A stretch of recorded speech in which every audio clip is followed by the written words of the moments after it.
Today I'm going to be discussing Rule 506 offerings as it relates to federal and state securities fraud enforcement actions. Um, Rule 506 is a safe harbor exemption for certain private securities. And within Rule 506, there is a clause known as the bad actor rule that disqualifies certain issuers from relying on this exemption if they have been convicted of fraud or untruthful behavior in selling other securities. If you can recall, this was the this was the same topic that Alabama's security special agent Harrison presented regarding Lifeline imaging systems. But before diving into the details, the basic idea behind a Rule 506 offering is that they are private offerings sold mainly to sophisticated buyers, and they're unregulated by states and the federal government. Now, the federal government does not regulate them because that's what they choose to do, whereas the states are preempted from regulating these Rule 506 offerings because federal law requires them not to regulate them. However, first I'll give you a brief history of federal and state securities law so you have some sort of context in order to understand the interplay between state and federal fraud enforcement as it pertains to Rule 506. In 1911, Kansas was the first state to start regulating securities, with other states following close behind. Um, and states got to this before the federal government did. Um, and state securities regulations are known generically as blue sky laws. And one story says that this is the name for them because one offer was going around selling everything, including the blue sky, and people were dumb enough to invest in it. Um, Congress shortly thereafter, during the Great Depression, passed the Securities Act, and a year later, the Exchange Act, that basically regulated public offerings and resale. However, and very importantly, it did not preempt state law.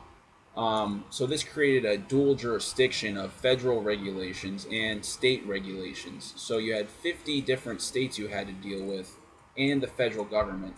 So it was a very fragmented, very difficult um, uh, scheme to work with, especially if you were a multi-state corporation. Um, Generally speaking, federal laws abide by what is known as a disclosure philosophy.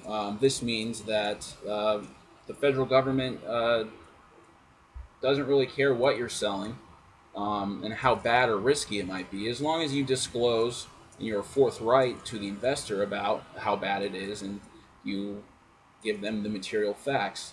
On the other hand, states are more inclined to protect their citizens, and they are generally abide a qualification philosophy, which means they to sell in a certain state, you have to meet whatever criteria the state sets, and then the state has to sign off on it, saying yes, this is good enough for our state. So the philosophies are they differ quite a bit, and this becomes a problem when you you're fined by one law, but you violate a second law, especially in state law. You can be completely fined on state. So to simplify the dual regulation scheme that had been created, Congress in 1996 passed the National Securities Market Improvement Act, with the stated goal of eliminating costs associated with the duplicative and unnecessary regulation of securities by designating the federal government as the exclusive regulator of national offerings of securities. Um, However, and very importantly, it retained the state's authority to prosecute fraud related to these offerings if it occurred within their state. That brings me to Rule 506. Originally, Rule 506 was the government's way the federal government's way of letting private securities offerings flow and become very prevalent. But before the federal government preempted states from regulating Rule 506 offerings, uh, states would often use their blue sky laws to frustrate private offerings. So eventually, the federal government preempted states through the National Securities Market Improvement Act from regulating these Rule 506 offerings. Now, within Rule 506, there are several different ways to gain this exemption status, and the process is pretty easy. Um, there are several conditions that the issuer must prove before they gain Rule 506 exemption status. And there are different avenues you can do it. The most prevalent one is through Regulation D. And Regulation D requires that you sell to accredited buyers. And an accredited buyer is mainly someone who makes over, I think for a single person, it's over $100,000 a year or $250,000 a year for a family, or if they have over $1 million in savings or something like that. And these Regulation D Rule 506 offerings may sell up to 35 non-accredited investors. However, these non-accredited investors must be sophisticated enough to understand the offering and what they're getting themselves into. And if the Rule 506 offering is going to be sold within a state, the state can require that the offering notify the state by filing a form informing them that they will be selling the offering within the state. Now, this Regulation D of Rule 506 is very popular. It accounted for 99% of private offerings registered with the SEC.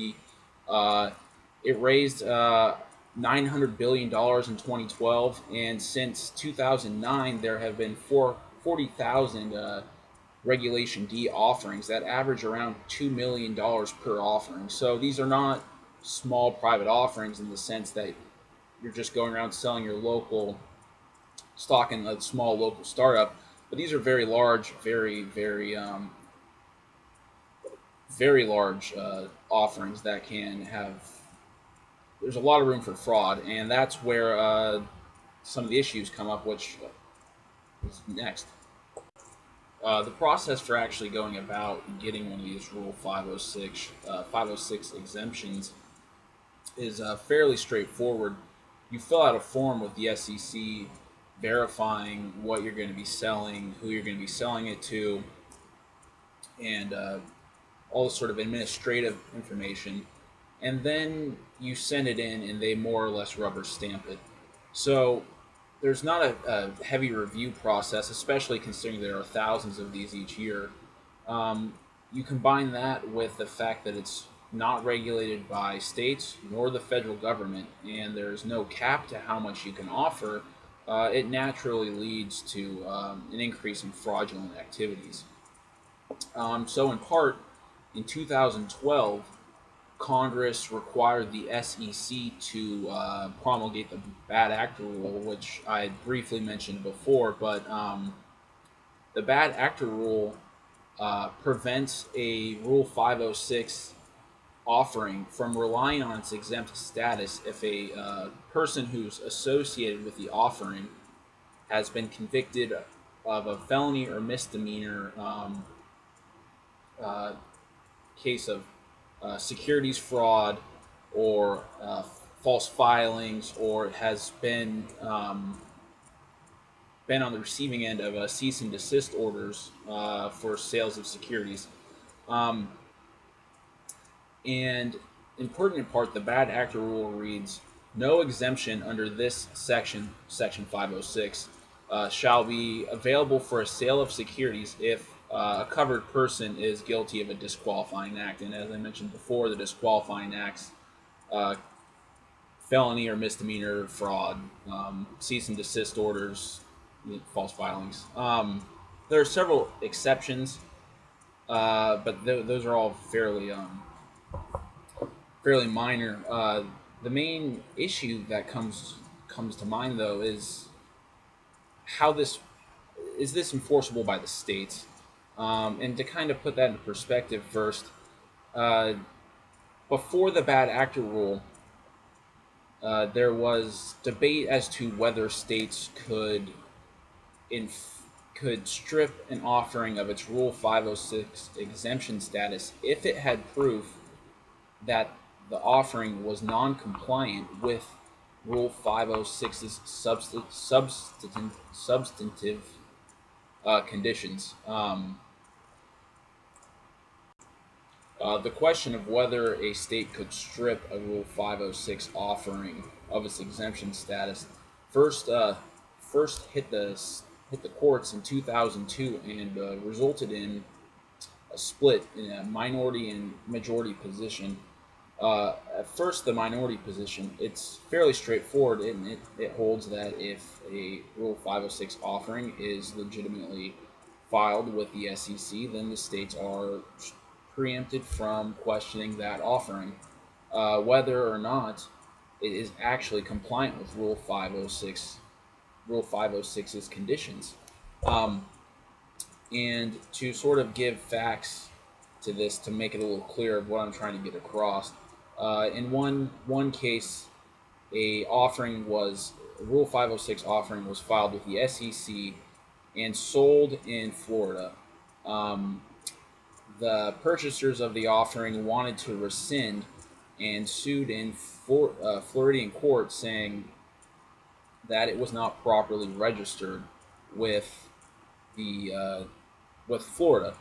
Uh, and in doing so, they also brought forth evidence proving that it was not in compliance with Rule 506's conditions.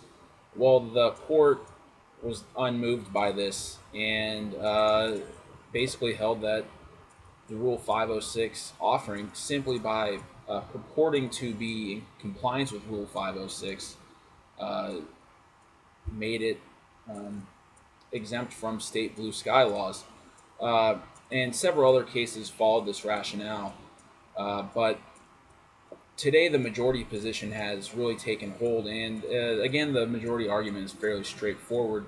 And it's the party claiming the exemption must first prove that they qualify for that exemption. And with regard to Rule 506, this means proving substantive compliance with Rule 506's conditions before a state's blue sky laws are preempted. Um, a hypothetical scenario should help illustrate the issue here. Uh, Suppose an issuer has two unrelated securities, one being a Rule 506 offering that is facially compliant and otherwise in line with the SEC regulations, and an investment contract that, in later proceedings, he is found to be guilty of fraudulent actions in connection with that investment contract. Uh, may a state use that finding of guilt for the fraudulent action, a disqualifying act, to disqualify the Rule 506 offering from exemption status, and thereby make it subject to state blue sky laws. Now, if the Rule 506 offering is otherwise facially compliant, meaning all the other substantive compliance conditions are met, such as selling to under 35 non-accredited investors, uh, making sure that those non-accredited investors are are sophisticated, and other conditions, then may a state disqualify the Rule 506 offering. Um, Rule 506 reads in pertinent part that offers and sales of securities by an issuer that satisfy the conditions in paragraphs B and C, the conditions I went over earlier, of this section shall be deemed to be a covered security. Now, it would seem that Rule 506A is just saying if you satisfy paragraphs B and C, you are a covered entity. Now, the bad actor rule, in contrast, says No exemption under this section shall be available for a sale of securities if a covered person is guilty of a disqualifying act. Now, the use of the words condition in Rule 506 and disqualify in the bad actor rule indicates that upon Rule 506 offerings showing that it is compliant with the conditions of paragraph B and C, then uh, it would the Rule 506 exemption status would vest in it at that point.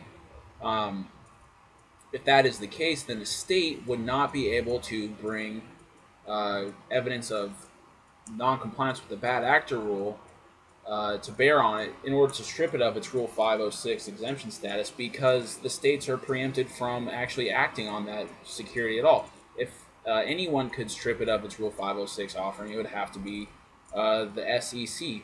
Um, if the use of disqualifying and the bad actor rule further indicates that they have to already be qualified for it. If they weren't already qualified for it, how could someone become disqualified? Uh, the SEC could have written it as prohibited from having exemption status, and they could have written it as they are prevented from having Rule 506 exemption status, but instead they use the word disqualify, which can mean to render ineligible, to to uh, to make unqualified, in a sense. And so, in a way, the bad actor rule is not really a condition of the of Rule 506, which is really actually unfortunate because the SEC is swamped with so many different things they have to handle, let alone the thousands and thousands of these Rule 506 offerings, that you really want to increase the enforcement mechanism to as many different agencies as possible. And states often have the excuse me, often have the resources and the knowledge um, from particular fraudulent actions occurring in their state to bring these actions in order to strip Rule 506 offerings of their exemption status. And in a way, like, not getting into semantics, it kind of makes sense uh, to treat the bad actor rule as a condition rather than as a disqualifier, on top of all the conditions of not selling to unsophisticated buyers, and you have to sell to only accredited investors. If you have to prove that in court, then why shouldn't you also have to be able to prove that you are compliant with the bad actors rule if there's evidence that you're not? Really, it's poor drafting on the part of the SEC. Ultimately, what you end up having is the inability of states to enforce or strip a Rule 506 offering of its exemption status with evidence of a rule they know has been broken. That's because Rule 506 states that upon satisfying the conditions of paragraphs B and C, a security shall be a covered entity. And then later on in the regulation, it says if a if a security is if a person related to associated with the security is guilty of a disqualifying act, then they are no longer they are disqualified from relying on this. So when it comes what it comes down to is that if a state knows someone has disqualified a or someone is guilty of a disqualifying act in connection with a Rule 506 offering, it's too late. They're already preempted. The conditions of paragraphs B and C, if they are met, keeps them from state blue sky laws. And in the event that they're not met, and the state has proof of that, well, then the whole thing becomes moot because